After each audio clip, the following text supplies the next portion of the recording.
আসসালামু আলাইকুম। কেমন আছেন আমার প্রিয় আপুরা? আশা করি আল্লাহর রহমতে যে যেখানে আছেন সবাই অনেক অনেক ভালো আছেন এবং কি সুস্থ আছেন। আপনাদের সবার সুস্বাস্থ্য কামনা করে আজকে নতুন আরও একটি ভিডিও শেয়ার করতে যাচ্ছি। আশা করি আজকের ভিডিওটি আপনাদের সবার কাছে অনেক বেশি ভালো লাগবে। আজকের ভিডিওটা কিন্তু আমার বাবার বাসার ব্লগ। যেহেতু আমি বাবার বাসাতে আছি, তো এখন তো বাবার বাসার ভিডিওগুলোই শেয়ার করতে হবে। এখানে আমার কিভাবে দিনগুলো পার হচ্ছে, কেমন আছি, সেগুলোই মূলত আপনাদের সাথে আজকের ভিডিওতে শেয়ার করব ইনশাল্লাহ।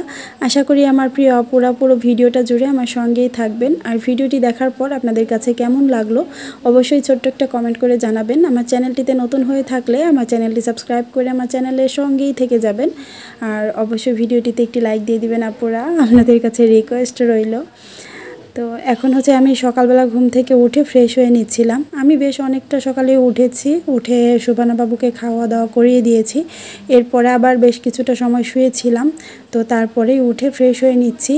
আমি যেহেতু আজকে ভেবেছি ভিডিও শ্যুট করব, সে কারণে আম্মুকে বলেছি যে আম্মু তুমি কোনো কিছু করো না, তো আমি এই কাজগুলো করব। কারণ কাজ না করলে আসলে আপনাদের সাথে কিভাবে ভিডিও শেয়ার করব বলেন আপুরা। আর বাবার বাসাতে আসলে তো নর্মালি মেয়েদের এরকম কোনো কাজ করতে হয় না, সেরকম আমারও কিন্তু করতে হয় না, একদম শুয়ে বসেই দিনগুলো পার হয়। তবে ভিডিওর জন্য শুধু কাজগুলো করছিলাম। তো এখানে হচ্ছে এটা আমার আব্বু আম্মুর বেডরুম। আমি যে রুমটাতে থাকি বাবার বাসাতে আসার পর, সেই রুমটা যেহেতু সুভানা বেবি ঘুমিয়ে আছে, তো ওই রুমটা তো এখনও গোছানো হয়নি। তো আব্বু যেহেতু উঠে পড়েছে, আম্মু উঠে পড়েছে, তো ভাবলাম আব্বু আম্মুর বেডরুমটা একটু গুছিয়ে দেই। তো বেডরুম বলতে বেডটা একটু গুছাবো এই আর কি। তবে প্রতিটা বাসারই কিন্তু কাজের ধরন একটু আলাদা। আমি আমার বাসাতে যেভাবে সব কিছু গুছিয়ে পরিপাটি করে রাখি, আমার আম্মু কিন্তু আমার আম্মুর মতো করে সব কিছু গুছিয়ে পরিপাটি করে রাখে। তবে আমরা যেরকম ডেকোরেশনের পিছনে অনেকটা সময় অপচয় করি বা অনেকটা ইনভেস্ট করি, তবে আমার আম্মুরা কিন্তু ডেকোরেশনের পিছনে ওই জিনিসটা করে না।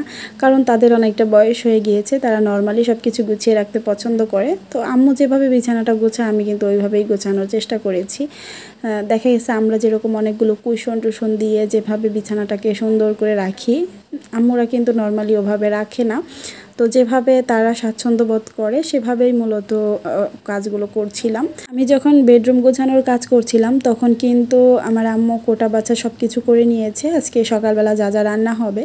তো আমি আম্মুকে বললাম যে আচ্ছা আমি রান্নাটা করি, তোমার করতে হবে না।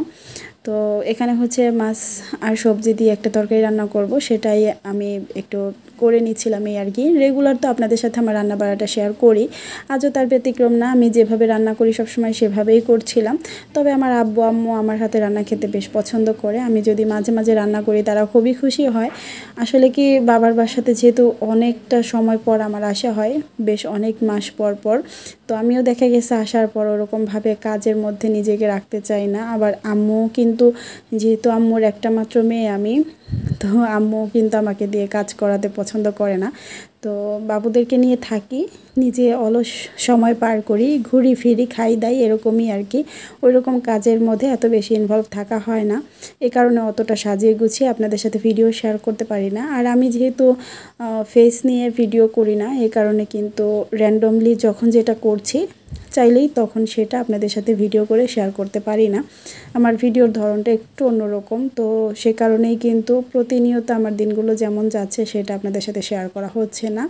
তবে ইনশাআল্লাহ আমি চেষ্টা করব একদিন পর পর যেভাবে আপনাদের সাথে ভিডিওগুলো শেয়ার করছি এভাবেই শেয়ার করে যাওয়ার। তো এখানে হচ্ছে মাছ তরকারির জন্য মাছটা আমি ফার্স্টে কষিয়ে নিয়েছি, আর এখন হচ্ছে উঠিয়ে নিচ্ছি। এরপর সবজিটা ভালো করে কষিয়ে নিব, তারপর কিন্তু ঝোলের জন্য পানি দিয়ে মাছটা দিয়ে একদম রান্না করে ফেলবো।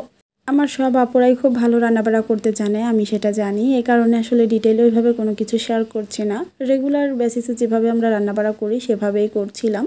তো এখানে হচ্ছে পটল আর ঢ্যাঁড়স দিয়ে মূলত আজকে তরকারিটা রান্না করা হবে। তা আমি দুইটা আইটেম রান্না করেছিলাম। এর আগে পরে যত রান্না করা হয়েছিল সেগুলো কিন্তু আম্মুই করে নিয়েছিল, আমি জাস্ট আপনাদের সাথে শেয়ার করার জন্য এতটুকু করেছিলাম এই আর কি। তো এই যে এখানে তরকারিটা কিন্তু প্রায় হয়ে গিয়েছে, আমি ভাজা জিরার গুঁড়ো দিয়ে তারপর হচ্ছে নামিয়ে নিয়েছি। আর এরপর হচ্ছে আলু দিয়ে বরবটি দিয়ে ভাজি করব। তো এখানে প্রথমে তেলের মধ্যে আমি পেঁয়াজ আর হচ্ছে কাঁচামরিচ দিয়ে একটু লবণ আর হলুদ দিয়ে নেড়ে চেড়ে তার মধ্যেই কিন্তু বরবটি আর আলুগুলো দিয়ে দিব, এরপর ঢাকনা দিয়ে ঢেকে ভাজি করে ফেলবো। একটা আপু আমাকে প্রশ্ন করেছিল আমি রোজার দাদু বাড়িতে যাই কি না। তো আমি কিন্তু রোজার ঈদে যখন ঈদ করতে এসেছিলাম সেই সময়ও আপনাদের সাথে শেয়ার করেছিলাম যে রোজার দাদু বাড়িতে আমি যাই কি না বা বিস্তারিত সব কিছু। আপুরা হয়তো বা ভিডিওটা দেখেনি, অনেক আপুরাই যেহেতু নতুন নতুন অ্যাড হচ্ছে আমার চ্যানেলে, তো এই কারণেই প্রশ্নটা করে থাকেন। তো আপুদের উদ্দেশ্যে বলছি, রোজার দাদু বাড়িতে কিন্তু আমরা যাই, তবে আমাদের ওখানে গিয়ে ঈদ করা হয় না। আমার কিন্তু ঈদ আমার বাবার বাসাতেই করা হয়, কারণ রোজার বাবারা হচ্ছে 5 ভাই আর সবাই কিন্তু সবার মতো আলাদা, যার যার নিজস্ব সংসার। আমার শাশুড়ি যখন ছিল তখন কিন্তু আমি প্রত্যেক বছর ঈদ করতে ওখানেই যেতাম, মানে শ্বশুর বাসাতে যেতাম।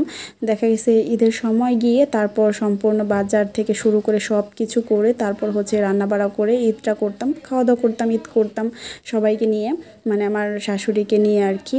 তো এখন যেহেতু আমার শাশুড়ি নেই, তো আমার যে নিজের ঘরটা আছে সেগুলো এত বেশি অগোছালো হয়ে আছে, যেহেতু ওখানে বছরের পর বছর কেউ থাকে না, তো বুঝতেই পারেন ঘরবাড়ির অবস্থা খুবই খারাপ। তো ছোট ছোট 2 বাচ্চা নিয়ে দেখা গেছে ওখানে গিয়ে ওগুলো সব কিছু ক্লিন করে তারপর হাতে গোনা কয়েকটা দিনের জন্য আর ওইভাবে থাকা হয় না, ঈদও করা হয় না। তো যখন আমার শাশুড়ি ছিল তখন কিন্তু আমার শাশুড়ি ওগুলো সব কিছু পরিষ্কার পরিচ্ছন্ন করিয়ে রাখতো আমি যাওয়ার আগে লোক দিয়ে। তো তখন দেখা গেছে আমরা যেতাম, থাকতাম। তবে এখন যেহেতু ওখানে আর আমাদের কেউ নেই বলতে আমার ভাসুররা আছে সবাই, তো সবাই তো যার যার সংসার নিয়ে ব্যস্ত, যার যার মতো সেই। তো এই কারণে আমাদের আর ওখানে গিয়ে ঘটা করে ঈদ করা হয় না, এখানেই আমরা ঈদ করি। তবে রোজার বাবা ঈদের ছুটিতে যখন আসে প্রত্যেকটা দিন কিন্তু সে বাড়িতে যায়, কারণ তার গ্রামের বাড়িতে তার বন্ধু বান্ধব থেকে শুরু করে তার আদার্স ফ্যামিলি মেম্বার তার আরও সবাই ওখানে থাকে। তো সেই হিসেবে সে কিন্তু প্রতিদিনই বাড়িতে যায়, আর ঈদের দিন আমাদেরকে নিয়েও যায়, আমরাও যাই তার সাথে, গিয়ে হচ্ছে ঘুরে আসি, বেরিয়ে আসি, কিন্তু পার্মানেন্টভাবে যাওয়া হয় না। এটাই হচ্ছে বিস্তারিত কথা। আশা করি আমার প্রিয় আপুরা জানতে পেরেছেন এবং কি বুঝতে পেরেছেন। আমি হচ্ছে আমার আম্মুর বাসার ছাদে এসেছি।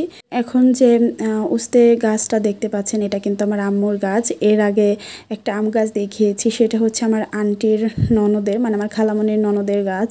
আর অনেক বড় একটা ড্রাগন গাছ দেখিয়েছি, অনেক ডালপালা ছড়ানো, ওটা হচ্ছে আমার খালামণির গাছ। তো সবারই গাছপালা টুকটাক করে আছে, খুব বেশি গাছ টাছ নেই। তো আমি একটু ছাদে এসেছিলাম কাপড় চোপড় মেলে দিতে, তো সেগুলো মেলে দিয়ে দেখলাম যে আম্মুর গাছের উচ্ছে কয়েকটা বড় হয়ে গিয়েছে, তো সেগুলো তুলে নিয়ে যাব আর একটু ভিডিও শ্যুট করেছিলাম। যারা চুল পড়ার সমস্যায় ভুগছেন তারা কিন্তু ভেবে আর সময় নষ্ট করবেন না, কারণ আমাদের যেহেতু ডেলিভারি চার্জের উপর একটা অফার চলছে। কুমিল্লার মধ্যে ডেলিভারি চার্জ একদম ফ্রি, কুমিল্লার বাইরে পুরো বাংলাদেশ ডেলিভারি চার্জ মাত্র 50 টাকা। আর এই অফারটা কিন্তু ঈদের আগ পর্যন্তই থাকবে। তো আমরা কিন্তু আর খুব বেশি দিন অর্ডার নিব না, কারণ কুরিয়ার অফিস বন্ধ হয়ে যাবে। আমরা 3 তারিখ পর্যন্ত অর্ডার নিব। ঈদের পর এই অফারটা যেহেতু থাকবে না, তো যারা নিতে চাচ্ছেন আমাদের এই অর্গানিক হেয়ার অয়েল তারা কিন্তু 3 তারিখের মধ্যে আমাদের অর্ডার কনফার্ম করবেন। 3 তারিখ দুপুর 1টার পর থেকে কিন্তু আমরা একদমই আর অর্ডার নিব না। তো যারা অর্ডার করতে চাচ্ছেন ভেবে সময় নষ্ট না করে দ্রুত অর্ডার করে ফেলবেন স্ক্রিনে থাকা এই নাম্বারে, কারণ আমি নিজের হাতে 35টি প্রাকৃতিক উপাদান দিয়ে এই অর্গানিক হেয়ার অয়েলটি তৈরি করে থাকি। এই অর্গানিক হেয়ার অয়েল কিন্তু আপনাদের চুল পড়া বন্ধ করবে, চুল দ্রুত লম্বা করবে, চুল অনেক ঘন করবে, সেই সাথে চুলের খুশকি দূর করবে, চুল সফট অ্যান্ড শাইনি এবং কি অনেক বেশি সিল্কি করবে। বিশেষ করে এক কথায় আপনাদের চুলের সকল সমস্যার সমাধান করবে আমাদের এই একটি হেয়ার অয়েল। আপনাদের মনে যদি সন্দেহ থেকে থাকে যে আমাদের এই তেলটি কাজ করবে কি করবে না, তো সেই আপুরা কিন্তু আমার চ্যানেলের কমিউনিটিতে গিয়ে একটু চেক করে নিতে পারেন। ওখানে কিন্তু অনেক রিভিউ শেয়ার করা আছে, আর আলহামদুলিল্লাহ আমার রিপিট কাস্টমার অনেক আপুরা, তো তারাই কিন্তু খুব ভালো রিভিউ দেয় এবং কি সবাই খুব ভালো রেজাল্টও পাচ্ছে। তো ভেবে সময় নষ্ট না করে দ্রুত কিন্তু অর্ডার করে ফেলবেন স্ক্রিনে থাকা নাম্বারে। এই নাম্বারে ইমো হোয়াটসঅ্যাপ আছে, আর আমাদের 3 তারিখের পর থেকে অর্ডার নেওয়া হবে না। তো যারা অফারে নিতে চান দ্রুত অর্ডার করবেন।